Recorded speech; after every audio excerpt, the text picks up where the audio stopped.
Hey guys, what is going on? So I am here wearing one of the shirts I always wear. Everyone always asks me why I wear the same shirts in my videos, because this one's comfy. That's why. Anyways, so there is big news today, or at least I think it was today. Let me double check. Was this today? From today? The 24th, yes. So today, 2018 Mustang, horsepower numbers, 0 to 60 numbers, all that stuff came out. Now there's a bug in my car. Get out.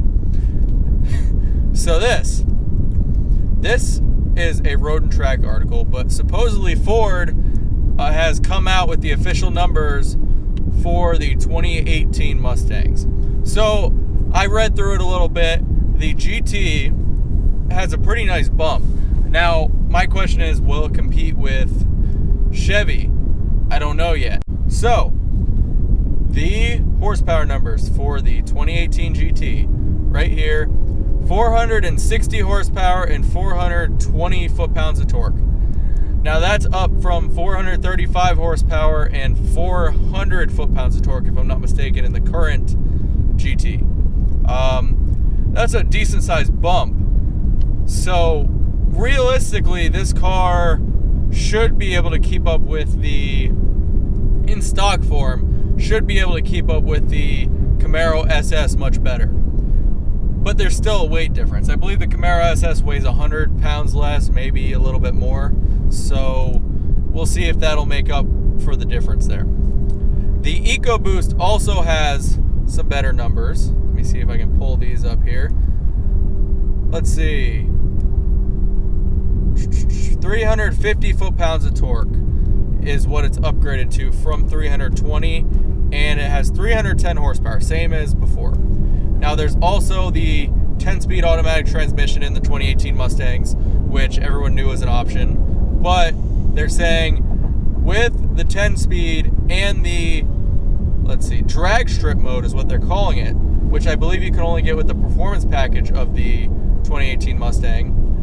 They're saying the GT will run faster than 4 seconds 0 to 60, and the EcoBoost will run faster than 5 seconds 0 to 60. So the EcoBoost should be somewhere in the high 4s, I would assume, 0 to 60. The 10-speed should be pretty cool. And what I was saying about drag strip mode is what it basically does is it makes the 10-speed, I guess, more ideal for straight line acceleration. So whether it changes the tune, shift points, whatever it may be, to make it more ideal for a straight line acceleration. So that's another cool thing with 10-speed. And honestly, I've been kind of eyeing the 2018s. And a GT with the 10-speed would be a pretty cool car, especially with 0 to 60 coming in under 4 seconds. I'm going to assume, since GTs usually run, the current model GT usually runs high 12s with a decent driver, I'm going to assume these will run at least mid 12s consistently with the bump in horsepower and the 8-speed. Now, if they got the car to run even low 12s with a tire on it, stock, that would be pretty sick. But I don't know if that's going to happen. But anyways, back to the upgrades. Also, on I'm reading off of the actual Road and Track the article here. So the performance package, they're saying runs 60 miles per hour quicker than a PDK equipped Porsche 911 Carrera. That's pretty cool. But I guess the performance package comes with MagneRide, which is something from the GT350, as everyone knows. So the MagneRide basically is a MagneRide suspension, magnetic ride suspension, and it is you can control the different settings. I believe it's on the steering wheel in the GT350. I don't know where it'll be on the GT and the EcoBoost performance packages, but you can basically change the suspension based on what you're doing. I believe they have like a touring or comfort mode. They have a street mode, something like that. I don't know the exact modes. They have a track mode, stuff like that. And it changes the suspension, the firmness of the suspension, all that stuff. And it changes something like 100,000 times a second or something like that. It adjusts, something stupid like that. So I'm really excited to see how MagneRide rides on the GT and the EcoBoost once they're out. When they come out, I will be test driving a couple to see what they're like. So, but that's pretty good. That's pretty good news. Now that they bumped the horsepower of the Mustang, the GT, up above the horsepower of the Camaro, I'm hoping it can actually compete, because the Camaro, I'm not going to lie to anybody, and we all know this is the truth. The Camaro was obliterating the S550. There are cars, now I know these cars aren't just straight line cars, but if you think about it, there are naturally aspirated Camaros in the 10s with ease. It's not like, yeah, there are naturally aspirated Mustangs or 5.0s in the 10s, but these Camaros are doing it with ease. They're doing it just bolt on. So say it's like you're taking a full bolt on 5.0. Those usually run mid to low 11s. Now, instead of mid to low 11s, try mid 10s is what those Camaros are running. And the Mustang couldn't really compete with that. It just couldn't. I'm hoping, because this new 5.0 is dual injected. It's port and direct injected. Now, I don't know if that'll make a difference for boost, but hopefully they can squeeze some more power out of naturally aspirated. That would be cool.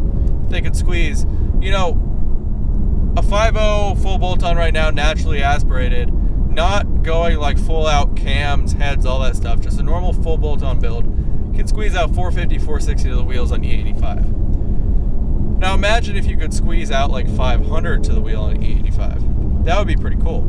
So I'm hoping that's kind of what this turns into. Hopefully this not new engine, but this upgraded engine will be able to squeeze out more power. It already seems like it's going to be a great upgrade. And like I said, that the performance pack with the MagneRide sounds awesome. It also comes with Michelin Pilot Sport 4S tires, which they're saying are really good tires. I've never heard of them, but I'm sure they're pretty decent tires. Got to be better than the Pirellis they had on all these other GT cars.